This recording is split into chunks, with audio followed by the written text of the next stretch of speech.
অনেক ভালো স্বাদ। নিউ গ্র্যান্ড সুলতানের মধ্যে নতুন যে রেস্টুরেন্টে উদ্বোধন হচ্ছে, আপনারা সবাই খেতে আসবেন আমাদের বোয়ালখালীর MMM শপিং সেন্টারের মধ্যে। এটা তবে আমরা আজকে নিমন্ত্রিত হয়েছি, আপনারা সকলে আসবেন। ওকে, ধন্যবাদ।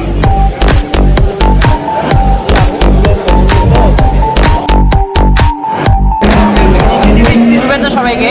আজকে যেখানে উপস্থিত হয়েছি, আজকে আপনারা দেখতে পাচ্ছেন আমার হাতে অলরেডি বিরিয়ানির প্যাকেট আছে অনেকগুলো। আজকে নিউ গ্র্যান্ড সুলতান অ্যান্ড কাবাব, এটা MM যে মার্কেট আছে, MM সুপার মার্কেট, এইটার মধ্যে আজকে বোয়ালখালীতে উদ্বোধন করা হচ্ছে। তো এইখানে আপনারা যারা আসবেন তাদের জন্য রুচিসম্মত খাবারের ব্যবস্থা আছে। অনেক ভালো স্বাদ। নিউ গ্র্যান্ড সুলতানের মধ্যে নতুন যে রেস্টুরেন্টে উদ্বোধন হচ্ছে, আপনারা সবাই খেতে আসবেন আমাদের বোয়ালখালীর MMM শপিং সেন্টারের মধ্যে। এটা তবে আমরা আজকে নিমন্ত্রিত হয়েছি, আপনারা সকলে আসবেন। ওকে, ধন্যবাদ।